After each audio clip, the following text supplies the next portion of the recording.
विद्यार्थी संगठन खड़ा ना होने का क्या नतीजा हुआ, मैं आपको बताना चाहता हूं। इंदिरा मेघवाल की घटना हमारे सामने है। आज भी उस जमाने से आज भी हम पानी के तौर पर अछूत है।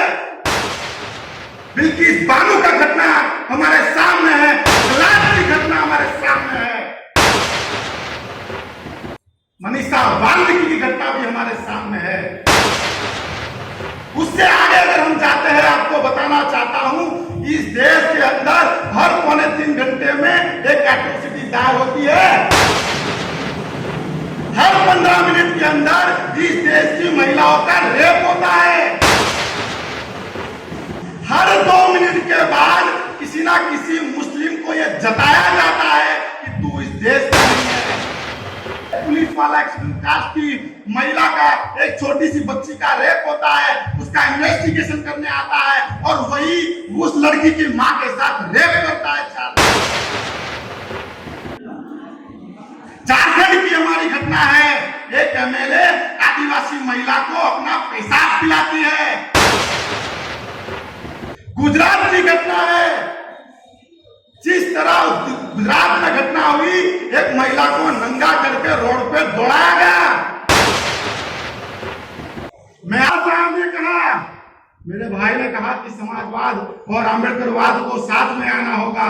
हम दोनों हाथ से आपका स्वागत करते हैं। हम भी यही कहते हैं, समाजवाद और आंबेडकरवाद को साथ में आना होगा। हमें तोड़ नहीं पाए, उन्होंने हमारा चरित्र हनन भी किया, हमें गालियां भी दी, हमारे घर पे गुंडों को भी भेजा, लोगों को पैसे देकर हमारे खिलाफ भी किया। लेकिन आज उन लोगों को मैं कहना चाहता हूं, आज छोड़ के देख लो, हमने यही उत्तर प्रदेश में 3 महीना और 4 दिन के अंदर यही लोगों को खड़ा करके दिखाया।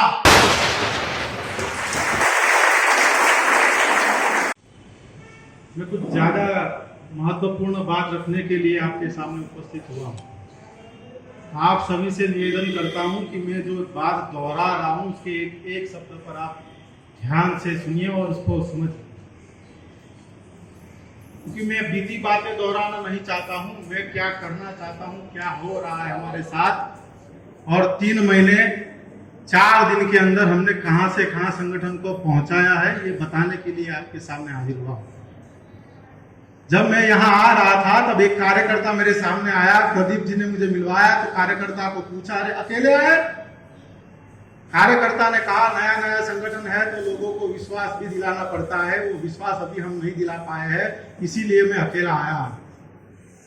तो इस बात पर मैं ज्यादा फोकस करना चाहता हूं। भाषण देना हमारा उद्देश्य नहीं है, हम आपको क्लियर करना चाहते हैं, ये हमारा उद्देश्य है। 2 जनवरी 1945 को डॉक्टर बाबा साहब अम्बेडकर ने कोलकाता में all Indian schedule caste student federation का कार्यक्रम लिया, और वो कार्यक्रम में बाबा साहब ने कहा कि हमें कांग्रेस के जो विद्यार्थी संगठन है उसमें से निकलना होगा और हमें खुद का विद्यार्थी संगठन बनाना होगा। उसके बाद डॉक्टर बाबा साहब अम्बेडकर ने 17 दिसंबर उसी साल के अंदर 1945 में एक और स्टेटमेंट दिया कि हमें कम्युनिस्ट लोगों से सावधान रहना होगा। पहले कहा कि हमें विद्यार्थी संगठन बनाना होगा, उसी साल में कहा कि हमें कम्युनिस्टों से सावधान रहना होगा। इसके 4 साल के बाद 16 जनवरी 1949 को बाबा साहब ने एक बड़ी बात कही। बाबा साहब ने कहा, औरों की हवेली में घुसना मूर्खता है, हमें हमारी कुटिया सुरक्षित करनी होगी। उसके 5 साल के बाद डॉक्टर बाबा साहब अम्बेडकर ने 26 अक्टूबर 1945 को और एक स्टेटमेंट कहा, अगर हमारी कुटिया सुरक्षित बची रही तो लोग यहीं आएंगे। मैं किस और इशारा करना चाहता हूं, आप बखूबी समझते हैं, आप उत्तर प्रदेश के लोग, ये क्रांति के सर्वोच्च लोग हैं, तो ये मैं क्या कहना चाहता हूं आप लोग समझते हैं। बाबा साहब ने कहा, मेरे भाई ने कहा कि समाजवाद और आंबेडकरवाद को साथ में आना होगा। हम दोनों हाथ से आपका स्वागत करते हैं। हम भी यही कहते हैं, समाजवाद और आंबेडकरवाद को साथ में आना होगा। हम एक और बात कहते हैं, बीएसएफई जब संगठन हमने बनाया तो बहुत सारे लोग प्रदीप सर हमें कहते थे क्या कर लोगे, 2 जिले का संगठन नहीं बना पाओगे, 2 जिले का संगठन नहीं बना पाओगे। हमने 3 महीना 4 दिन के अंदर 8 राज्यों में संगठन को पहुंचा दिया। जो लोग हमें तोड़ नहीं पाए उन्होंने हमारा चरित्र हनन भी किया, हमें गालियां भी दी, हमारे घर पे गुंडों को भी भेजा, लोगों को पैसे देकर हमारे खिलाफ भी किया। लेकिन आज उन लोगों को मैं कहना चाहता हूं, आज भाग के देख लो, हमने यही उत्तर प्रदेश में 3 महीना और 4 दिन के अंदर यही लोगों को खड़ा करके दिखाया। क्योंकि ये कारवा बहुत ज्यादा बढ़ रहा था, सोशल मीडिया में ये बहुत सारी बातें जो लोग हमें रोकने की कोशिश में लगे हुए थे वो कर रहे थे। तो मैं यहाँ नाना साहब पाटिल वाला एक उदाहरण देना चाहता हूं।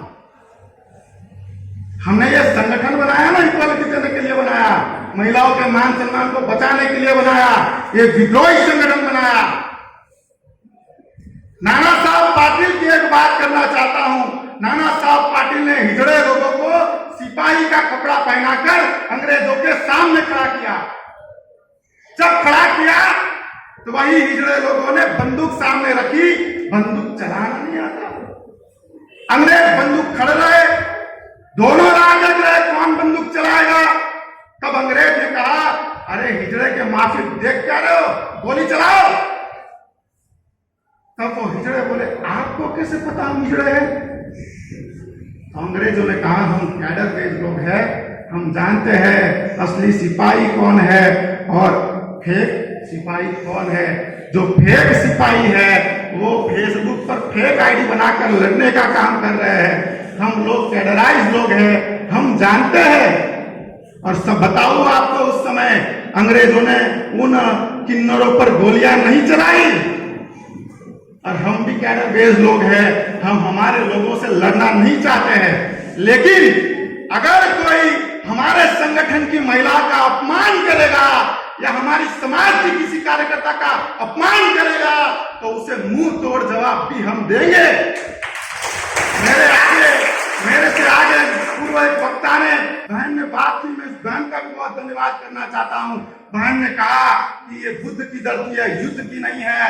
लेकिन मैं आपको कहना चाहता हूं, बुद्ध ने ही एक सिद्धांत दिया, सेल्फ डिफेंस के लिए अगर किसी की जान भी लेनी पड़े तो लेनी चाहिए। हम जान लेने की बात नहीं कर रहे, हम जान लेने के पक्ष में नहीं है, लेकिन सिद्धांत को लेकर अगर विद्रोह करना पड़े तो ये विद्रोही लोग तैयार है और ये मजमा ये बात बता रहा है।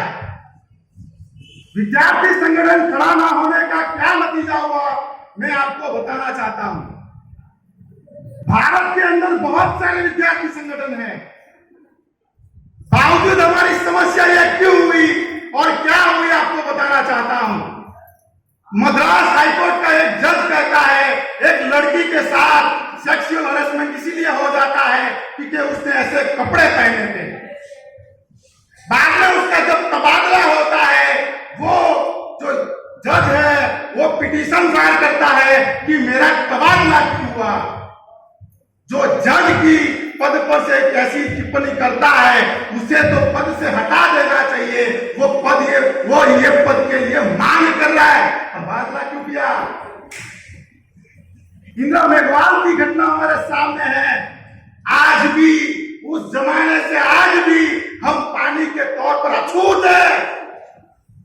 बिल्किस बानो का घटना हमारे सामने है, अखलाक की घटना हमारे सामने है, मनीषा वाल्मीकि की घटना भी हमारे सामने है।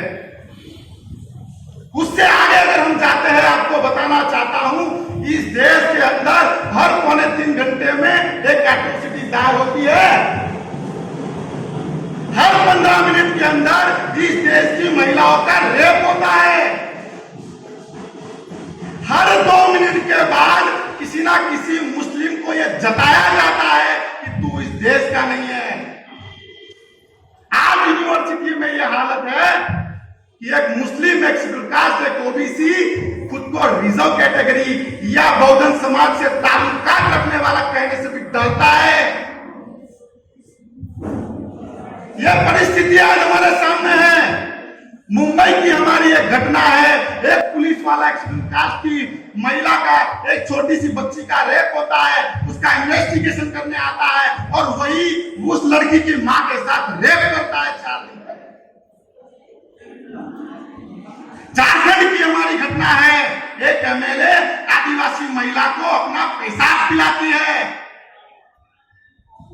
गुजरात की घटना है, जिस तरह गुजरात में घटना हुई, एक महिला को नंगा करके रोड पे दौड़ाया गया। मैं आपको कहना चाहता हूं, जो एबीवीपी और एनएसयूआई ने हमारे विद्यार्थियों के दिमाग में एक बात डाली, जब हमारा बीएसएफई आगे बढ़ा तब एबीवीपी और एनएसयूआई के लोग हमारे पास आए। उसने कहा कि हम भी हिंदुओं का काम करते हैं। हमने बोला हम बहुजनों का काम करते हैं, आप शायद गलत जगह आ गए हैं। उन्होंने हमें कहा कि हमारा दुश्मन मुसलमान है, ये हमें कहा। तो मैंने उन्हें कहा, जब एनआरसी का आंदोलन चला तब सूरत में वो एनआरसी का जो आंदोलन चला तो शाहीन बाग का मैं कोऑर्डिनेटर था, मेरे नेतृत्व में वो हमने आंदोलन किया था। उस समय यही मुस्लिम समाज ने मस्जिद में खड़ा रहकर हमें खुतबा देने के लिए जगह दे दी थी। आप लोग हमें मंदिर में घुसने की जगह नहीं देते हो। मुस्लिम समाज ने हमें खुतबा जैसी जगह पर, मेरी बहन यहाँ पर मौजूद है, जानती है जगह का कितना इंपॉर्टेंस है, वहां हमें खड़ा कर दिया। आप लोग मंदिर में घुसने नहीं देना चाहते। तमिलनाडु के अंदर सरकार से यह विरोध किया गया कि आप लोग पुजारी का जो चुनाव होता है, पुजारी का जो सिलेक्शन होता है, उसके अंदर रिजर्वेशन कैटेगरी मत डालो। यह परिस्थितियां हमारे सामने है। यह सामने जो परिस्थितियां है उसके विरोध में खड़ा करने के लिए हमने बहुजन स्टूडेंट फेडरेशन फॉर इक्वालिटी संगठन बनाया और यह संगठन के अंदर हमने बहुत सारे सिद्धांतों को डेवलप किया। मैं आपके सामने ये बात कहना चाहता हूं, जब तक हम लोग जिंदा है ये संगठन के अंदर तानाशाही बिल्कुल नहीं लागू होने देंगे। हर एक नेशनल लेवल के आदमी को तहसील का आदमी पर खड़ा रहकर सवाल पूछना चाहिए, ये हम तैयारी कर रहे हैं। हर एक नेशनल कोऑर्डिनेटर भी अगर कार्यक्रम लगता है तो वो भी कुर्सी बिछाने की ताकत रखे। तानाशाही निर्माण नहीं करने देंगे हम। आपने देखा होगा हमारा बैनर बना, उस बैनर के अंदर भी हमने हमारे किसी कार्यकर्ता पदाधिकारी का फोटो नहीं लगने दिया। हम ये संगठन को व्यक्तिवादी संगठन नहीं बनने देंगे। हम ये संगठन को किसी एक जाति का संगठन या दलित का थप्पा नहीं लगने देंगे। हम चाहते हैं हमारे ओबीसी भाई, हमारे मुस्लिम भाई, हमारे आदिवासी भाई भी इस आंदोलन में आए और इसका नेतृत्व करे। आपको बताना चाहता हूं, जब बीएसएफई का गठन हुआ मुझे जिम्मेदारी दी गई और हम लोग फील्ड में पहले दिन गए, तब आपके सामने अमिता बहुत जी बोलकर गई। मैं ये बात क्यों दोहराना चाहता हूं, विश्वास दिलाने के लिए दोहराना चाहता हूं। उन्हें पहले ही दिन फूड पॉइजनिंग हुआ और फूड पॉइजनिंग में हम वो कंडीशन में थे कि हम लखनऊ विश्वविद्यालय के अंदर फील्ड करने की कंडीशन में नहीं थे। तब उन्होंने कहा कि मरने वाली नहीं हूं और जब तक इस संगठन को हम लोग भारत के हर राज्य के अंदर नहीं पहुंचा देते तब तक मौत भी हमसे ये हमारे मरने का हक नहीं छीन सकता। ये लोग हमने खड़े किए हैं। आप जो लोग हमारे सामने खड़े हैं, आप लोगों ने भी बहुत अपमान झेला है। मैं जानता हूं उत्तर प्रदेश के लोगों का दर्द मैं जानता हूं, बहुत बखूबी जानता हूं। सूरत में मुझे एक मौलाना ने एक किस्सा कहा था, वो कहना चाहता हूं और उसके बाद 2-3 मिनट में मैं अपनी बात खत्म करूंगा। हमें अध्यक्ष जी को भी सुनना है, समय चला गया है। एक व्यक्ति को धर्म का प्रचार करने के लिए भेजा गया। जब वो व्यक्ति को धर्म का प्रचार करने के लिए भेजा गया, कुछ साल के बाद उनके समीक्षक लोग वहां आए और चेक किए कि ये प्रचार करता है कि नहीं करता है। करता है कि नहीं करता है? उसको देखा, उसको पूछा, अरे कोई समस्या आ रही है, कोई समस्या आ रही है, कोई अपमान कर रहा है? तो उसने कहा नहीं सर, कोई समस्या नहीं आ रही है, कोई अपमान नहीं कर रहा है। उसी समीक्षक ने उसी दिन उस व्यक्ति को प्रचारक का जो संघ बना था वहां से निकाल दिया कि ये आदमी अगर अपमान नहीं झेल रहा है तो ये काम नहीं कर रहा है, ये आदमी को अगर कठिनाइयां नहीं आ रही है तो ये आदमी काम नहीं कर रहा है, ये व्यक्ति को हर दिन खुद को साबित करने के लिए जिंदगी नहीं लगानी पड़ रही है तो ये काम नहीं कर रहा है। उसका मतलब है जो लोग काम कर रहे हैं वो हर दिन अपमान सहन कर रहे हैं, वो हर दिन इस खुद को साबित करने में लगे हुए हैं। तो आप लोग भी उसी कड़ी के लोग हैं, निराश होने की जरूरत नहीं है। बाबा साहब ने कहा था हमारा दुश्मन केवल एक है, निराशा। उसके बाद कुछ बातें कहकर मैं अपनी बात अब खत्म करना चाहता हूं, हमें महोदय जी को भी सुनना है। आप लोगों के सामने कुछ बात कहना चाहता हूं। बीएसएफई हमने जब संगठन बनाया तो लोगों ने हमें सवाल पूछा, रास्ता का आंदोलन कैसे करोगे, रास्ते का आंदोलन कैसे करोगे? हमने कहा अभी तक विद्यार्थी संगठन जो था वो विद्यार्थियों को जेल में डालने के लिए आंदोलन करता था, हम जेल में भेजने का आंदोलन शुरू करने वाले हैं। बार एसोसिएशन के लोग जो बामसेफ के लोग हैं वो हमारे साथ हैं, हम उनसे भी इस वार्तालाप में लगे हुए हैं। अगर किसी भी भर्ती के अंदर कोई भी अधिकारी से लेकर चपरासी भी अगर उसके अंदर कोई भी गलत काम करता हुआ पाया गया तो उसको जब तक जेल में नहीं भेजा जाता तब तक उस पर लगे रहेंगे। अब जेल में जाएंगे नहीं, जेल में भेजने का काम शुरू करेंगे। उसके बाद मेरे साथी जो आशीष जी यहाँ पर है, हमने ये इतिहास रचा कि 3 महीना 4 दिन के अंदर हम विश्वविद्यालय के अंदर इलेक्शन लड़वाने के काबिल हुए। आपको दूसरी और सफलताएं बताना चाहता हूं, सर भी यहाँ मौजूद है। हम कुरुक्षेत्र विश्वविद्यालय जो हरियाणा में है वहां भी हम लोग अभी काम में लगे हुए हैं। हम दूसरे उत्तराखंड के अंदर भी काम में लगे हुए हैं। हम गुजरात के भी विश्वविद्यालय के अंदर काम में लगे हुए हैं। आपको एक विश्वास दिलाता हूँ, आप लोग अपना विश्वास कायम रखिए हम पर जो आप लोगों ने आज विश्वास किया है, और 6 महीने के लिए ये विश्वास कायम रखिए। आपको विश्वास दिलाता हूं, आप लोग एक समय आएगा आप लोग गर्व करेंगे कि आपने बीएसएफई के लिए कुछ किया। सूरत में हमारा कार्यक्रम था, एक आदमी माइक पे बहुत रो रहा था, अरे बाबा साहब के मुख्य नायक में मैंने 1 दिन के लिए टाइपिस्ट का काम किया। वो व्यक्ति ने 1 दिन का टाइपिस्ट का काम किया, आज गर्व अनुभव करता है। हम आपको ये विश्वास दिलाते हैं, आपने जो आज 1 दिन यहाँ निकाला है, 6 महीने के बाद आपको गर्व का एहसास दिलाएंगे कि आपने यहाँ 1 दिन हमें दिया था। ये आपको हम विश्वास दिलाते हैं। और एक विश्वास दिलाकर मैं अपनी बात खत्म करना चाहता हूँ। जो लोग हमें कहते थे कि तुम नहीं खड़ा कर पाओगे, उनका सबसे ज्यादा मैं आभारी हूँ। उन्हीं लोगों ने जज्बा भरा कि हम खड़ा कर सकते हैं।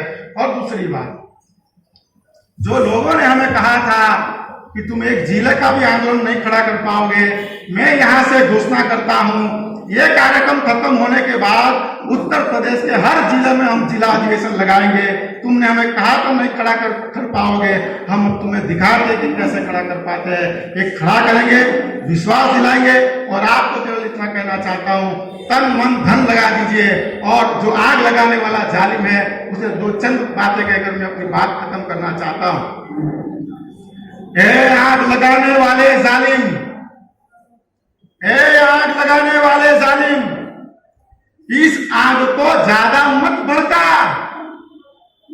अगर रुख हवाओं ने बदला तो तू भी जलकर खाक हो जाएगा। हम हवा को बदलने के काम में लगे हुए हैं। आप लोग हमसे जुड़कर विश्वास के साथ इस आंदोलन को चलाएंगे, इसके लिए आभार। जय मूल्यवासी।